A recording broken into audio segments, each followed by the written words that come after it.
are doing not so great, and I am concerned about all of you. All right, so the book of Samuel is really a story about the origin of the kingship. It's really about David, and it's called the David cycle. The part that we're reading, Samuel 1 and 2, and the first two chapters of the first book of Kings are one piece, really. The idea that Samuel 1 and 2 are separate pieces is just because the scrolls that they had were not long enough. There's no real there's no real separation between Samuel 1 and 2. They're just called that, and they're called that forever. It's a unique story. It's really very powerful. It might be my favorite story in the Old Testament. It is a story that shows childhood and living through to old age. And it does this twice, first with Samuel and then with David. And that's a kind of like a whole life of a person. It's something that you don't generally see in these stories. You see Moses as a baby, and then suddenly he's old enough to kill somebody. So that's not really the same kind of thing. The story is a collage, just like the rest of the Bible, and we're looking at the art of the redactor, but it doesn't really make any difference to think. You can just think of it as one story anyway. It doesn't really matter that we can tell that there are separate things, except that every now and then things pop out at us. Like the end of the story, the very end in the second chapter of the book of Kings, there's a piece that's interpolated from the priestly writers of Deuteronomy. So you can kind of tell because it doesn't really fit.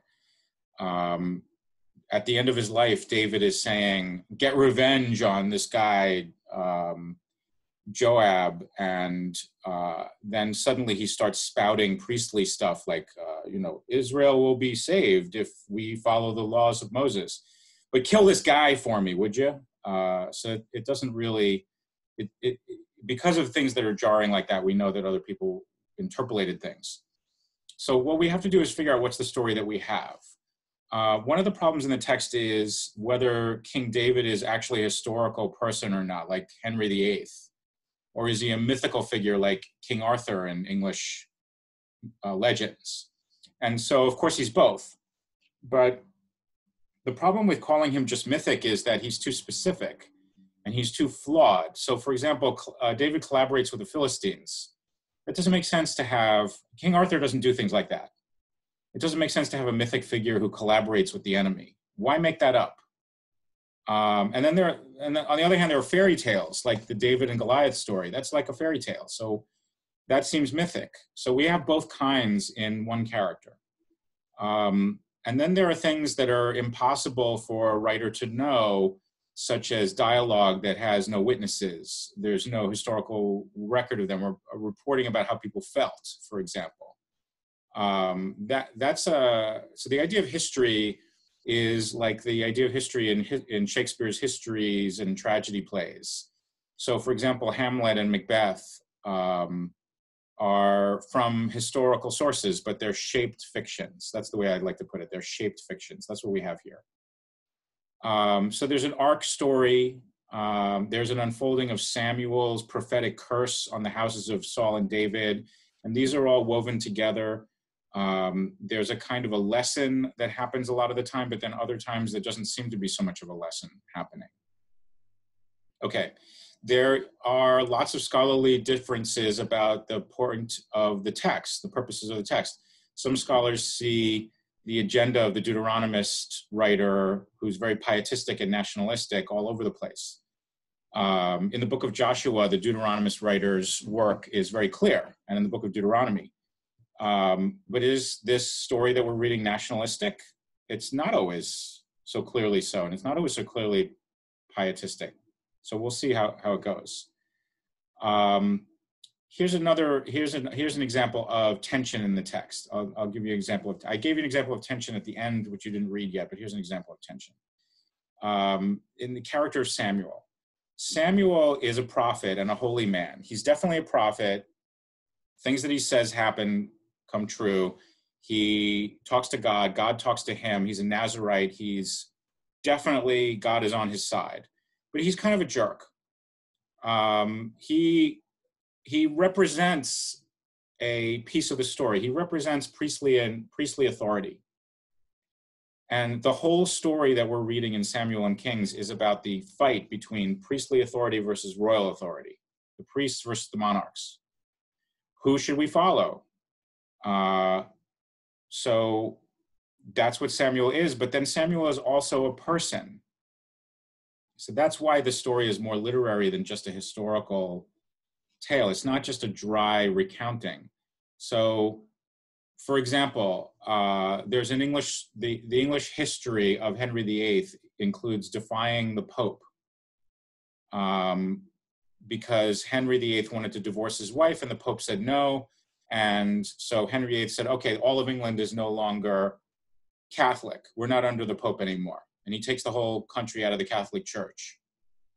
And then he says, I'm the head of the new church. I'm the supreme head of the church in England. So this is really a story that doesn't end with the book of Samuel. The problem of priestly authority versus the religious authorities versus the secular authorities. And it hasn't gone away now either. If you think about problems of abortion rights worldwide, or problems that are going on in India. The politics of India right now are all about religion, and really a tension between religion on the one hand and secular power on the other. And how do you mix these things, or how do you keep them apart? So Samuel represents one part of that. He's the religious power, but he's also an angry old man. He's also intolerant. He's nasty. He's a meanie. He's a person. Does he resist giving the kingship to Saul just because he wants God to be king, or because he wants to keep power himself? It says that he judges Israel, and we know from the book of Judges that a judge is not just a legal figure, but also a chief. So it's hard to tell. He's a jerk even when he comes back as a ghost later. If the story were simpler, it wouldn't begin with corrupt sons of a priest, Eli, and then have corrupt sons of Samuel repeating that story. It wouldn't do that, because if it were just trying to tell a story of why we should have priests and not kings, then it wouldn't have corrupt priests. It wouldn't have angry old men priests. It would just have good priests. But the story echoes the story of Aaron and his sons in the Torah, in the first 5 books. Samuel seems like a horrible person when he removes Saul for not committing genocide later on. That's not a clear case of who's right in terms of how the story should go. Saul fails to commit genocide, and so Samuel says, "Okay, that you didn't follow God's will, which is what I told you to do."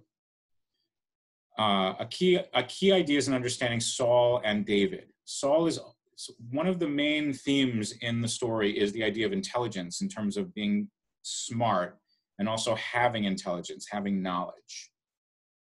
David always seems to know what's going on.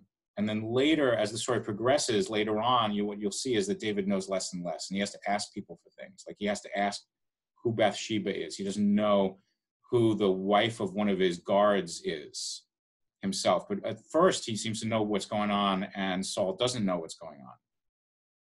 So there are all these dramatic ironies that happen. So the story is about this kind of knowledge issue. All right, so the story begins in chapter 1 with a familiar set piece of a barren wife. And she's one of 2 wives. It's all part of a story we've seen before. It's like Sarah and Hagar. The one who's barren is ashamed before the other one. And it's combined with a different set piece, which is the promise of giving your firstborn to God. And the idea of the Nazirite, which we've seen in the story of Samuel and Judges. But there are differences. So here's a little detail that we can focus on. In the first couple of chapters, Hannah is praying silently in front of Eli, and Eli the priest thinks that she's drunk. So this is a story in which Eli doesn't know what's going on. It's again about knowledge. He doesn't understand. The story starts with an internal human yearnings, and those are set against a semi-incompetent priest. He's kind of competent, but not really. In chapter 1, line 17, Eli says, "May the God of Israel grant your petition to Hannah," once he realizes that she's praying and she's not drunk. But he says that even though he doesn't know what she wants. He just says, may you get what you want. The whole story is about communication and knowledge and unknowing people getting crushed by history. So later in the story, Eli is clueless again when he denies the little boy Samuel's claim to hear. He doesn't understand what's going on when little boy Samuel says to him, you said, where are you? It takes him 3 times. The story in chapter 2 of 2 to 3 of an angel visiting Eli and predicting the death of his corrupt sons is also a set piece. This is like the story of Aaron's sons in the Torah. But in this case, it has the added meaning of making Samuel Eli's heir, even though Samuel is not Eli's natural-born son. Somebody else is the father of Samuel, sorry. In other words, so what we see before we get the story of the kings, we have this whole other story, which is anti-monarchist and pro-meritocracy. And it's right before we get to the story of the monarchs. So theoretically, if there was a monarchy, Eli's sons should inherit Eli's position, but they're no good. They don't have merit. The person who does have merit is not really the son, even though Eli calls him my son in chapter 3, line 16. It's an irony. He's not really his son. So you get anti-monarchy right before you get monarchy. There's also, what's significant is that Samuel, like I said before, Samuel's childhood is something that we see. And what we get is an idea of childlike innocence associated with religious purity and grown-up corruption associated with decay and rot and not deserving. Eli is punished because he doesn't control his sons. He has grown-up problems. And then later he becomes symbolically blind. He's blind and like, oh yeah, you don't know what's going on. So the story shows why, so the story is doing something very delicate. It's showing why priestly power is inadequate. And while it does that, it shows you how there is a possibility of a priest who is adequate. So it's trying to balance those two things because it doesn't want to say priestly power is no good. It doesn't want to have a simple kind of formula. So the next events that happen, and I'm not going to interpret everything that happened. I'm not going to even get up to David right now. The next events that happen starting in chapter 4 are a political emergency. Just like